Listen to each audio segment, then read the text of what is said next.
सुबह सुबह 19 जुलाई का खूब सारा आशीर्वाद और क्रीम क्लास अपन चल रही है। और कल तक अपन सभी लोगों ने पढ़ा था तीर्थंकर के जन्म के 10 अतिशय। मोहन बाबू क्या पढ़ा था? अतिशय किनके? तीर्थंकर भगवान के। मास्टर साहब क्या पढ़ा था? तीर्थंकर के 10 जन्म के। हाँ, और आज पढ़ेंगे 10 अतिशय केवल ज्ञान के। किसके? केवल ज्ञान के। जैसे केवल ज्ञान की उत्पत्ति होगी वैसे ये क्या हो जाएंगे? अतिशय प्रकट हो जाएंगे। पहला अतिशय है 4 कोस तक सुभिक्षता। क्या कहा? सुभिक्षता। दूसरा है गगन गमन। क्या है दूसरा? तीसरा है अप्राणीवध। चौथा है भोजन का अभाव। पांचवा है उपसर्ग का अभाव। छठवां है चतुर्मुखता। सातवां है सर्व विद्वेषता। आठवां है छाया नहीं पड़ना। 9वां नंबर का निर्मेष दृष्टि। 10वां है न केस नहीं पड़ना। इस प्रकार से 10 भगवान के अतिशय घातीय कर्म के 6 से हो जाता है। 2 कर्म होते अघाती और घाती। ये घाती कर्म के 6 होते ही ये उत्पन्न हो जाते हैं। भोजन करना भी एक कर्म है, नख केस बढ़ना भी एक कर्म है, आंख घुमाना इधर उधर ये भी एक कर्म है ना? नख केस बढ़ना ये भी कर्म है। तो ये कर्म क्या हो जाते हैं? 6 हो जाते हैं। किसी ने सब 6 हो जाते हैं। तो वो 6 हो गए तो अब दोबारा होंगे नहीं, ठीक है ना? तो इसीलिए पहला है 4 कोस। 400 कोस, सॉरी 400 कोस तक, यानी यहां बैठ गए तो 1200 किलोमीटर दूर तक क्या होगा? सुभिक्षता। जैसे डबरा में मुनिराज उपाध्याय व्यसन सागर आए तो यहाँ खेती किसानी आसपास के लोग कह रहे बहुत अच्छा लग रहा है। ये छोटा रूप है, इससे 1000 गुना अच्छा तीर्थंकर के आने से लगता है। सुभिक्षता का मतलब बता रहे आचार्य तीर्थंकर भगवान जहां विराजते हैं वहां चारों ओर 400 कोस यानी 100 योजन। कितना? 1200 किलोमीटर। एक योजन कितना? 12 किलोमीटर। तो 100 योजन 1200 किलोमीटर प्रमाण क्षेत्र में सुभिक्षता हो जाती है। घाती कर्मों के 6 होते ही तीर्थंकर भगवान परम पवित्रता प्रकट हो जाती है। क्या हो जाता है? अगर मैंने आपसे पूछा प्रेमचंद जी कि घाती कर्म के 6 से क्या प्रकट हो जाता है तीर्थंकर का, तो कहना परम पवित्रता। पवित्र में भी परम, ठीक है ना? उनके आत्म तेज का प्रचार सारे लोक में होने लगता है। क्या होने लगता है? अब तक बल्ब डब्बे के अंदर था, कमरे के अंदर था। क्या था? बल्ब कहाँ था? डब्बे के और कमरे के अंदर था। अब वो कहाँ लग गया? स्टेडियम में लग गया। तो क्या होगा? पूरे तरफ प्रकाश हो जाता है, लोगों को भी अच्छा लगता है। ऐसे तीर्थंकर अभी तक लोगों को पता नहीं था ये तीर्थंकर है। जैसे पता चला कि केवली हो गए तो उसका चारों तरफ प्रचार होना चालू हो गया। उनका प्रभाव असाधारण हो जाता है। क्या हो जाता है? अपन सब साधारण है, उनका असाधारण। यही कारण है कि तीर्थंकर देव जहां भी पहुंचते हैं सभी संतुष्ट, सुखी, स्वस्थ और संपन्न हो जाते हैं।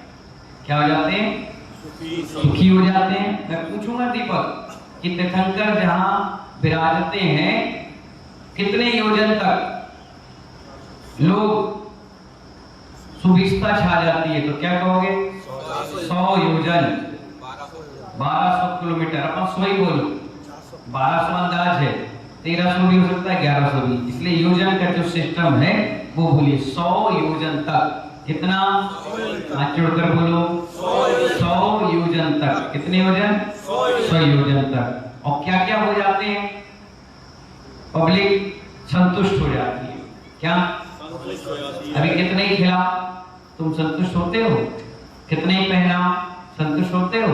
कितने ही नहाओ संतुष्ट होते हो? कितने ही कमाओ संतुष्ट होते हो? नहीं होते। लेकिन तीर्थंकर के आने से वो संतुष्टि, संतोष भाव आ जाता है ऑटोमेटिक, उनका आभा मंडल चलता है, उससे संतोष भाव है। तो पहला क्या हो जाते हैं अपन? संतुष्ट। क्या हो जाते हैं अनुभव जी? संतुष्ट। दूसरा सुखी। क्या हो जाते हैं? सुखी। जबकि दुखमा सुखमा काल है ये, दुख ज्यादा सुख कम, लेकिन भगवान के आने से सुख आ जाता है, इसलिए सुखी हो जाते हैं। क्या हो जाते हैं सर? और स्वस्थ हो जाते हैं, एक भी व्यक्ति बीमार नहीं रहता। इसलिए अपन ने वर्षा योग का नाम क्या दिया है? आरोग्य। साधु के पहुंचने से लोगों के खाने पीने, त्याग, तपस्या, जाप, अनुष्ठान, पूजा, अभिषेक, स्वाध्याय बढ़ जाता है।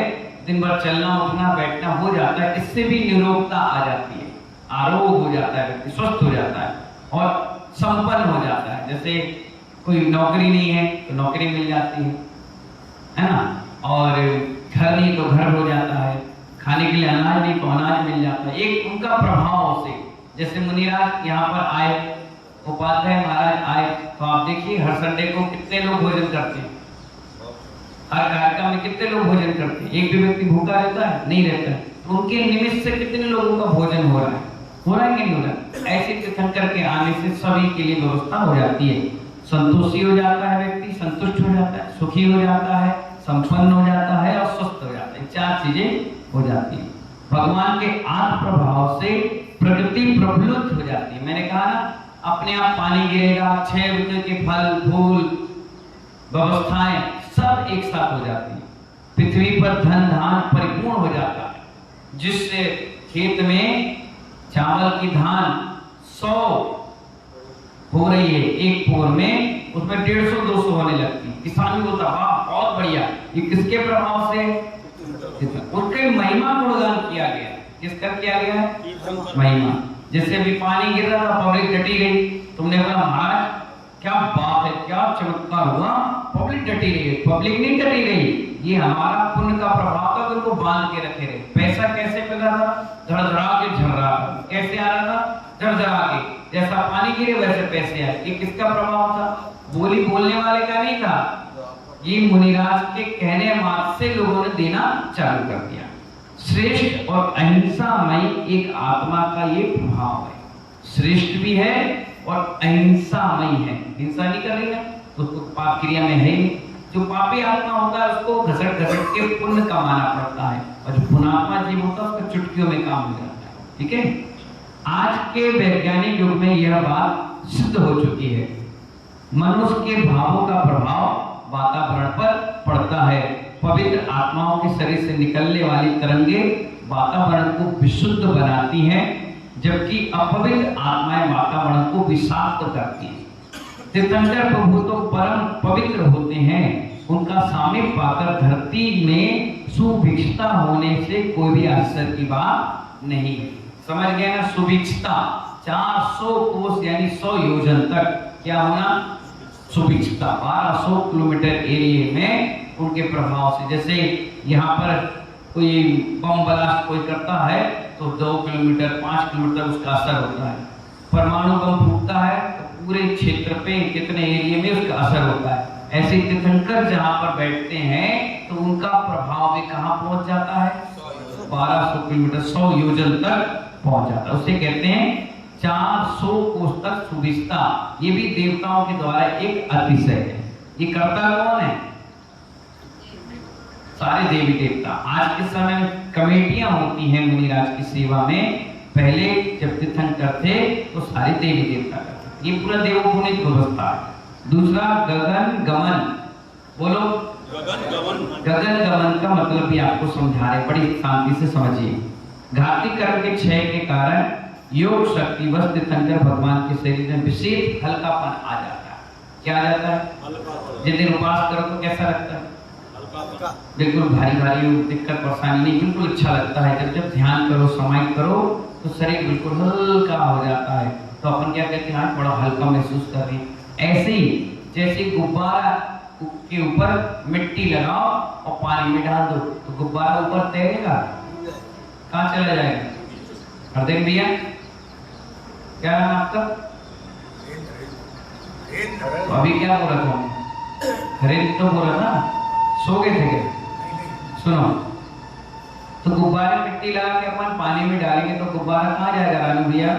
नीचे चला जाएगा, और धीरे धीरे पानी का सहयोग से मिट्टी गलते जाएगी और छड़ते जाएगी, तो गुब्बारा धीरे धीरे ऊपर हो जाता है। ऐसे ही हमारा शरीर है, आत्मा है, जितना कर्म बांधेंगे उतना वजनदार शरीर होता जाएगा, और जितना कर्म हल्का करते जाएंगे वो धीरे धीरे ऊपर। तो भगवान को जब केवल ज्ञान होता है तीर्थंकर को, तो शरीर 5000 धनुष ऊपर चला जाता है। कहाँ चला जाता है? 5000 धनुष ऊपर चला जाता है। इसीलिए तीर्थंकर का शरीर क्या हो जाता है? हल्का। इसलिए गगन गमन कहते हैं, यानी उनका जो गमन होता है वो 5000 धनुष ऊंचाइयों पर वहां बैठ जाते हैं, हल्के हो जाते हैं, और हल्के हो जाएंगे तो सीधे सिद्ध बन जाएंगे, फिर 5000 धनुष भी नहीं रहेंगे। तो आचार्य भगवान कह रहे हैं उनका शरीर विशेष हल्कापन आ जाता है, अतएव उनके शरीर की गुरुत्वता के कारण भूतल पर अवस्थित नहीं रहना पड़ता। पक्षियों में भी गगन गमता पाई जाती है। उनकी हड्डियां कैसी होती है पक्षियों की? अपनी हड्डी मजबूत है। उनकी हड्डियां कैसी होती है मालूम है? बांस की तरह पोली। किसकी तरह? अगर उनकी हड्डियां भी अपनी जैसी हो जाए तो उड़ ही नहीं पाएंगे, बहुत ताकत लगाना पड़ेगा, उड़ने के लिए व्यवस्था करना पड़ेगा। उनकी हड्डियां पोली होती है पाइप की तरह, इसलिए वो थोड़ी सी हवा करे और उड़ने लगते हैं। समझ गए ना?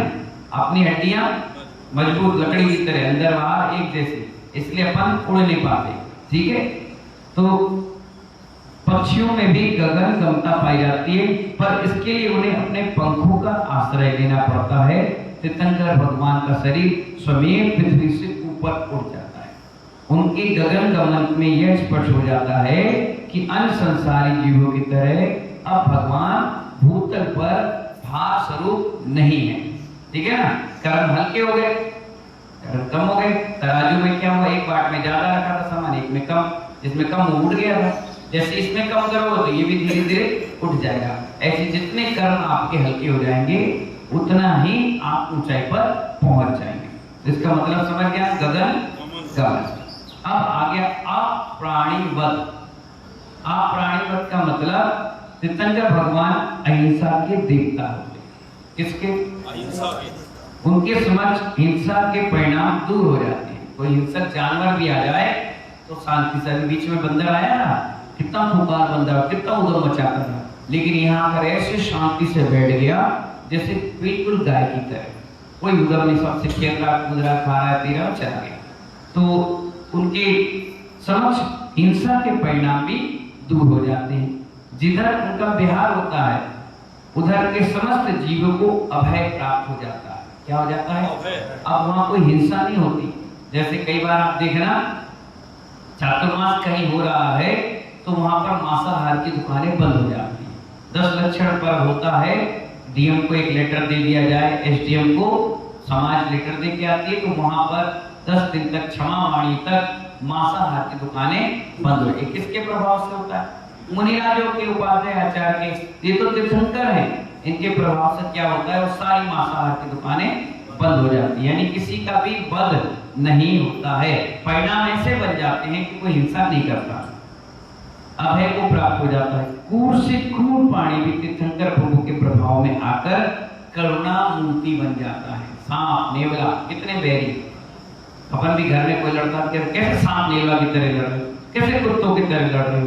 तो ऐसे विकराल परिणाम वाले भी तीर्थंकर के पास आकर कैसे हो जाते हैं? भय। मीटिंग होती है, कभी महाराज के सानिध्य में होती है तो आदमी बिल्कुल धीरे बोलता है। वही कमरे में हो तो सर फूट जाए, लड़ जाए, झगड़ जाए, और महाराज के पास आते ही कैसे हो जाते हैं? शांत हो जाते हैं। इससे 1000 गुना शांति तीर्थंकर के पास आती है। दया मूर्ति भगवान के सामीप्य में आकर जन्मजात बैर रखने वाले जीव परस्पर बैर भूल जाते हैं। शेर और गाय दोनों एक घाट में पानी पी लेते हैं। इतने शांत परिणाम किसके हो जाते हैं? लोगों के। तो उसे कहते हैं अप्राणीवत, यानी किसी का भी वध या हिंसा नहीं होती। ये किसका प्रभाव? देवताओं का। देवता ऐसा माहौल बना देते हैं। जैसे अभी सपोज करो मोदी जी को यहाँ आना डबरा, तो सड़कें बन जाएंगी, लाइट लग जाएगी, रंग रोगन पुता के राइट हो जाएगा। जैसे अगर यहाँ भी आना है तो अपने आप कालीन बिछवा देंगे, पंखा कूलर व्यवस्था, लाइट, कितने कदम चलेंगे तो कहाँ कालीन बिछेगी, कहाँ उनका स्वागत होगा, क्या ये कौन करता है? उनके आईपीएस अधिकारी करते हैं ना, करते कि करते? ऐसे ही तीर्थंकर के आईपीएस अधिकारी के रूप में देवता होते हैं। उनके आने से पहले सारी व्यवस्था, अगर पानी भी पीना है मंच पर मोदी जी को तो बोलते नहीं है कि मुझे पानी चाहिए, बोतल में रखी मिलेगी, मेज लगी, माइक बिल्कुल पहले से अपडेट मिलेगा। सिर्फ वो आएंगे और ये भी नहीं कहेंगे मुझे सिंपल दो, सिंपल तुरंत खाली मिलेगा, उठाएंगे चढ़ा देंगे, एक सिस्टम बन जाता है। काली डायरी, नीली डायरी, लाल डायरी होती है, उसमें जेट सुरक्षा, वायु सुरक्षा, एस सुरक्षा, ये सुरक्षा घेरे में रहते हैं, वो यही होता है। ये ऐसे ही तीर्थंकरों की व्यवस्था चलती है, इससे भी कहीं अच्छी। तो उनके देवता सारी व्यवस्था उनकी बना देते हैं, उनको कुछ करने की आवश्यकता नहीं पड़ती। भोजन का अभाव, चौथा अतिशय क्या है? भोजन का अभाव। भोजन का अभाव का मतलब केवल उपलब्धि के बाद, किसके बाद? केवल ज्ञान। तीर्थंकर कब तक खाते हैं? जब तक केवल ज्ञान ना हो, जब तक वो मुनि है। क्या है? जब तक मुनि। और जैसे वो मुनि से केवल ज्ञानी होंगे, क्या होंगे? केवल ज्ञानी होंगे, मन पर ज्ञान से केवल ज्ञान होगा, सो ही उनका आहार का समाप्त हो जाएगा, सिस्टम पूरा। अभी तक तो आहार ले जाते थे, अब केवल ज्ञान के बाद नहीं जाते। केवल उपलब्धि के बाद तीर्थंकर भगवान की आत्मा का परिपूर्ण विकास हो जाता है। अभी तक चावल क्या था? कच्चा था, अब क्या हो गया? पूरा पक गया, अब खाने लायक बन गया, अब लाइसेंस मिल गया कि ये व्यक्ति अब भगवान बन गया। ठीक है, परिपूर्ण विकास हो जाता है, वे परम योगी हो जाते हैं। क्या हो जाते हैं? हम लोग योगी हैं और वो परम योगी हैं। उन्हें अपने शरीर के संरक्षण के लिए साधारण मनुष्योत्तरीय भोजन आवश्यक नहीं होता है, अपितु उनकी योग शक्ति के कारण सूक्ष्म उद्गल परमाणुओं का आगमन निष्प्रयास ही होता रहता है। इन्हीं परमाणुओं से अनेक शरीर का संरक्षण और संपोषण होता रहता है। अब ना तो उनको भूख लगे, ना उनको प्यास लगे, ना निद्रा आएगी, ना कोई दिक्कत परेशानी आएगी। अब देवों पुण्य की व्यवस्था रहती है कि केवल ज्ञान की उत्पत्ति के बाद अब जो आहार संज्ञा है वो खत्म हो गई।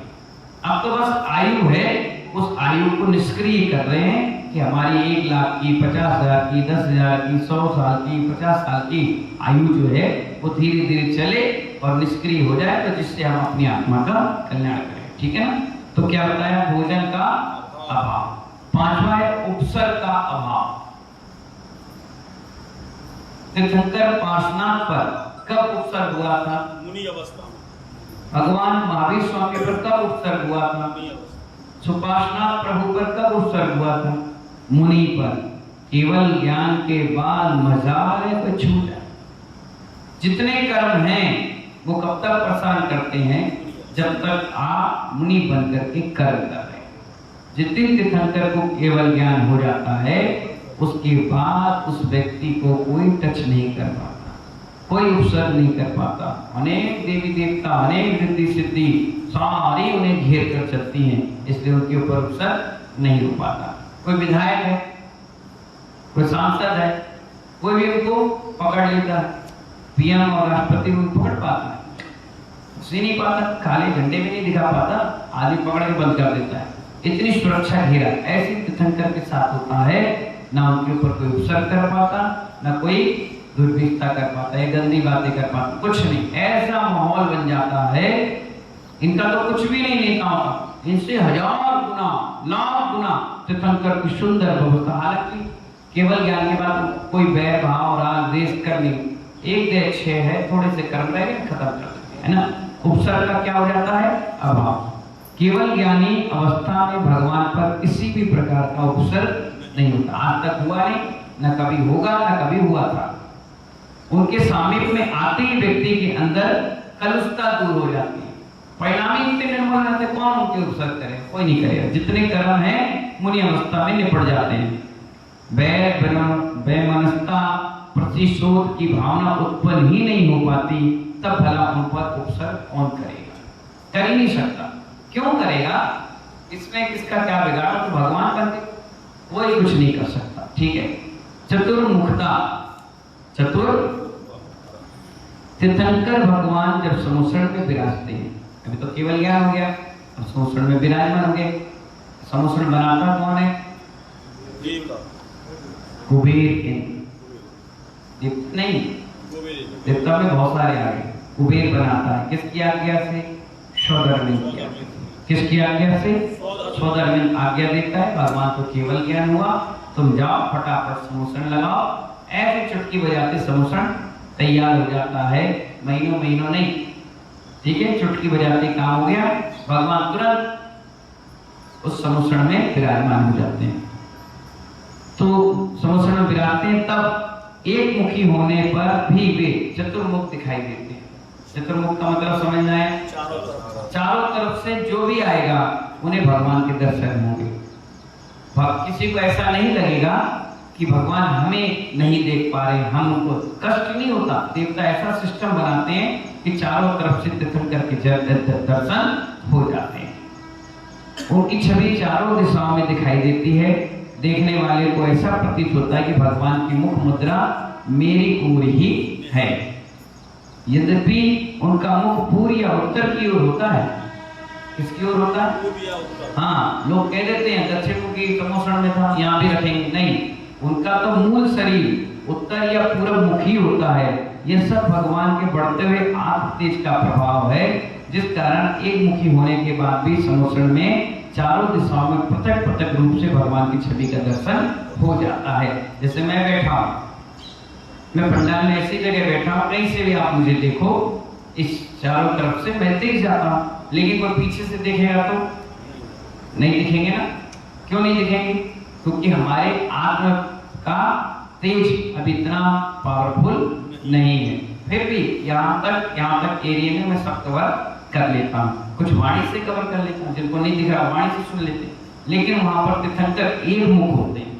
अगर मैं चतुर्मुख कहूँ तो पेंटिंग वाला चार मुख की फोटो बना दे, नहीं, ये नहीं चलेगा। आगम के अनुसार गलत है। चतुर्मुखता का मतलब कहीं से भी देखो तीर्थंकर की प्रतिमा दिख जाती है। ठीक है ना? इसीलिए तो सराफे बाजार के मंदिर में अरुण जी हमने जो प्रतिमाएं विराजमान की थी वो चतुर्मुखता की थी, चारों दिशाओं में, जिससे उसका वास्तु सही हो जाए। अब लोगों के दिमाग चलने लगे कि ऐसे कर लो वैसे कर लो। व्यक्ति अगर हिंदुस्तान में किसी भी व्यक्ति से आप पूछो कि चतुर्मुखता प्रतिमा विराजमान अगर हमने कर दी तो क्या उस मंदिर में वास्तु दोष रहता है? कोई भी नहीं कहेगा कि रहता है। वो यही कहेगा कि सबसे अच्छा आपने रिजल्ट ला करके दे दिया कि ना जमीन खराब हुई, ना वेदियां बदलना पड़े, ना मंदिर तोड़ना पड़ा, और सीधा सीधा आपका क्या हो गया? चतुर्मुख भगवान विराजमान होते ही उस क्षेत्र का वास्तु सही हो गया। मानस्तंभ इसीलिए बनाए जाते थे कि हमारे मंदिर में अगर कोई दोष है तो उस मानस्तंभ में चारों दिशाओं में भगवान विराजमान होते ही वो दोष हमारे निर्दोष हो जाते। क्या हो जाते हैं? निर्दोष। ये इसका उदाहरण सुन लीजिए, आप पढ़ लीजिए, आगम सम्मत है।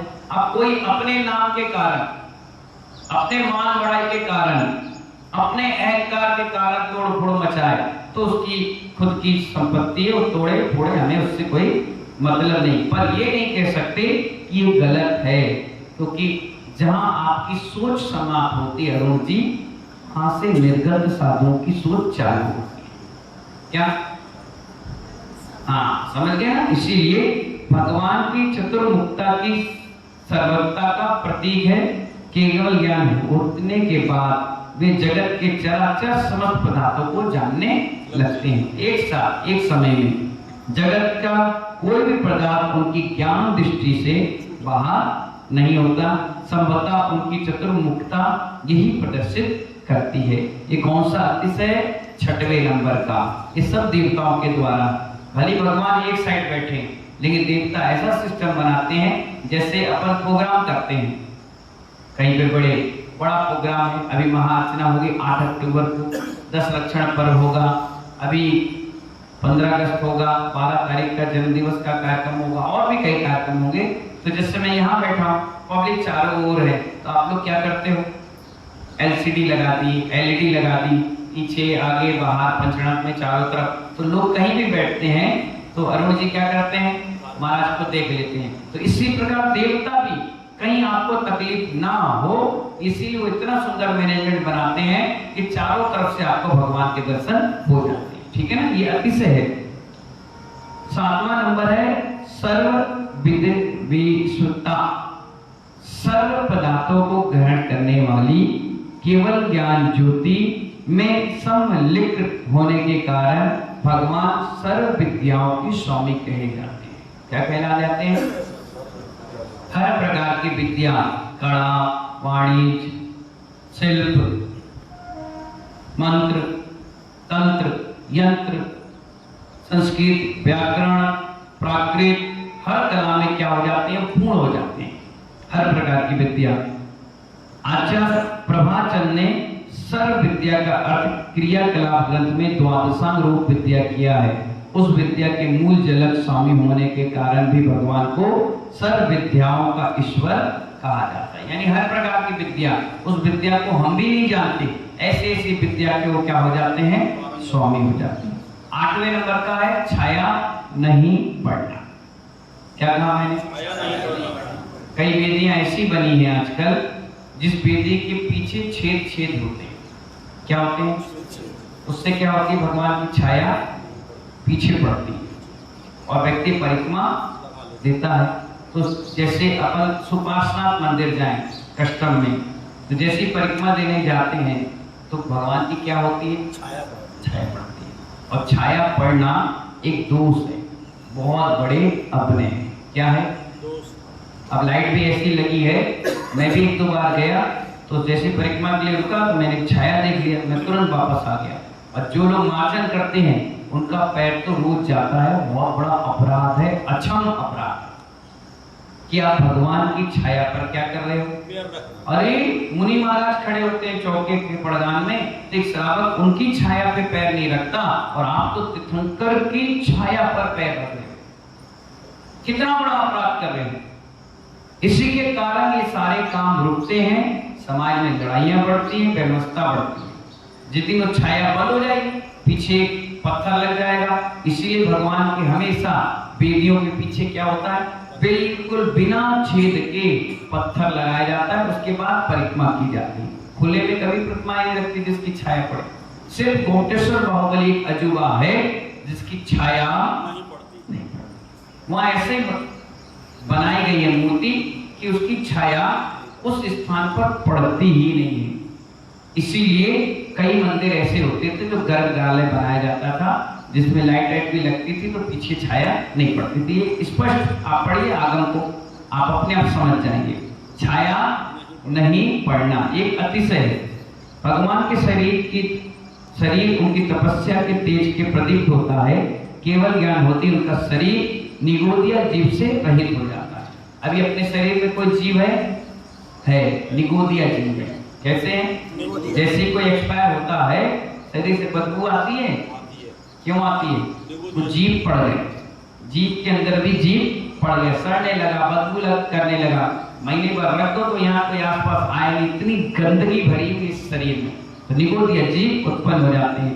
आत्मा की निर्मलता का अनुसरण करता हुआ उनका शरीर भी स्फटिक मणि की तरह अत्यंत निर्मल पारदर्शी हो जाता है, मतलब कांच की तरह हो जाता है। इधर से उधर देख लो, इतना पवित्र शरीर किसका हो जाता है? अभी आपको देख लेंगे क्या? नहीं देख पाएंगे, लेकिन तीर्थंकर का शरीर हम देख लेते आर पार, इतना सुंदर शरीर उनका। अतः भगवान का शरीर छाया रहित होता है। छाया तो प्रकाश के आवरण के निमित्त से उत्पन्न होती है। भगवान का शरीर सामान्य मानवों के शरीर से अतिशय विशिष्ट होता है। वह प्रकाश का आवरण न कर स्वयं प्रकाश प्रदान करता है, अतः वह छाया रहित होता है। आचार्य कह रहे हैं कि दीपक को उजाला की क्या जरूरत? दीपक को उजाले की जरूरत है? नहीं है। वो स्वयं प्रकाश माचिस को उजाला की जरूरत है नहीं, खुद प्रकाश है। तो ऐसे ही आचार्य भगवान कहते हैं जिसको खुद ही प्रकाश में है, हजारों सूर्य जिनके अंदर समाया है तेज में, उनको छाया की जरूरत ही नहीं पड़ती। उनका शरीर ऐसी तेज मारता है कि आसपास कोई छाया का सिस्टम नहीं है। निर्मेश दृष्टि 10वां कौन सा है? साधारण मनुष्य अल्प सामर्थ्य वाले होते हैं। जैसे अपन सब लोग हैं, एक दूसरे से नजर कितनी देर मिलाएंगे? 10 सेकंड, 20 सेकंड, 1 मिनट, 1.5 मिनट, ज्यादा हाईलाइट कर लो तो 2 मिनट, उसके बाद अपनी आंख अपने आप दर्द देने लगती है। लेकिन भगवान की पलक नहीं झपकती, है ना? तो अल्प सामर्थ्य वाले होते हैं, उन्हें अपनी शक्तिहीनता के कारण किसी भी वस्तु को देखने के बाद नेत्रों को क्षणिक विश्राम देने के लिए पलक बंद करना पड़ता है। दिन भर आप पलक कितनी एक्सरसाइज कर लो, लेकिन रात की 10, 11, 12 बजे अपने यहाँ बैठे बैठे भी सो लेगा, आपने खड़े खड़े सो लेगा, काम करते करते वहीं गिर जाएगा, पुस्तक पकड़े पड़े सो जाएगा, क्योंकि निर्मेश दृष्टि आपकी नहीं है। वीर अंतराय कर्म के क्षय हो जाने के कारण भगवान अनंत वीर से समन्विष्ट हो जाते हैं, अतः उनकी पलकों में टिमकार नहीं होती, यूं नहीं करते, ठीक है। इसके साथ ही दर्शनावर्णी कर्म के पूर्ण क्षय हो जाने के से तीर्थंकर निद्रादि विकारों का भी अभाव, अब वो सोते नहीं, क्या नहीं होते? अतः साधारण जनों की तरह जिन्हें जीव को निद्रा के लिए भी नेत्रों को बंद करने की आवश्यकता नहीं पड़ती। आंखों का खुलना ज्ञान और आंखों का बंद होना अज्ञान का प्रतीक माना जाता है। क्या? आंखों का खुलना ज्ञान, आंखों का बंद होना अज्ञान का प्रतीक माना जाता है। भगवान के नेत्रों का बंद होना उनके शाश्वत अनंत कभी नष्ट ना होने वाला ज्ञान ज्योति का प्रतीक प्रतिभासित होता है। इसलिए उनकी दृष्टि कैसी होती है? ना बंद करते हैं और ना वो खोलते हैं। कैसी होती है? निर्मेश दृष्टि का मतलब नाक को देखना, निर्मेक है ना, तो नाक को देखना, ऐसे देखिए।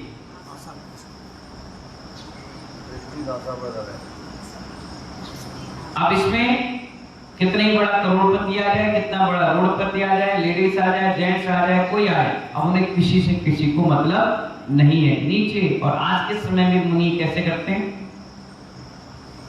नीचे अपने आप को देख रहे, निहार, तो उसे कहते हैं निर्मेश दृष्टि। अब हो गया 10वां, नख केस नहीं बढ़ना। नख केस कब तक बढ़ते हैं? जब तक श्रावक से आहार ले रहे, और जिस दिन श्रावक से आहार लेना बंद हो गया, केवल ज्ञान हो गया, आहार संज्ञा खत्म, तो अब क्या हो गया? नख और केस भी बढ़ना बंद। जितने बढ़ गए, जितने रह गए। केवल ज्ञान उपरांत भगवान के नख और केशों वृद्धि हानि नहीं होती, यथावत रहते हैं। नख और केशों को मल माला जाता है। क्या माला जाता है? तो जब तक आप खा पी रहे हैं तो शरीर से मल निकल ही रहा है, लेकिन यहाँ सिस्टम नहीं है। केवल ज्ञान के बाद भगवान का पूर्णमय देह एक ऐसे परमाणु में नहीं पाए जाते जो नख और केश रूप अवस्था को प्राप्त करें। शरीर में मल रूपता को धारण करने वाले परमाणु अब आगमन ही नहीं होता। इस कारण नख और केश ना घटते हैं और ना बढ़ते हैं। अब पता चला सड़ गए, गल गए, अपने उनका वहां से करने जितना है उतना है, बढ़ेगा नहीं और घटेगा नहीं। इस प्रकार ये 10 अतिशय किसके होते हैं? केवल ज्ञान की उत्पत्ति के बाद उनके शरीर के साथ ही जुड़े होते हैं। अब पढ़ेंगे 14 देवों द्वारा अतिशय। ये देवता क्या करेंगे? इस अतिशय को करेंगे, वो 14 प्रकार का पद कल देखेंगे, ठीक है ना। इस प्रकार आज ये कार्यक्रम समाप्त। फिर मिलेंगे अपन कल सुबह ठीक 6:30 बजे। जय बोले महावीर भगवान की।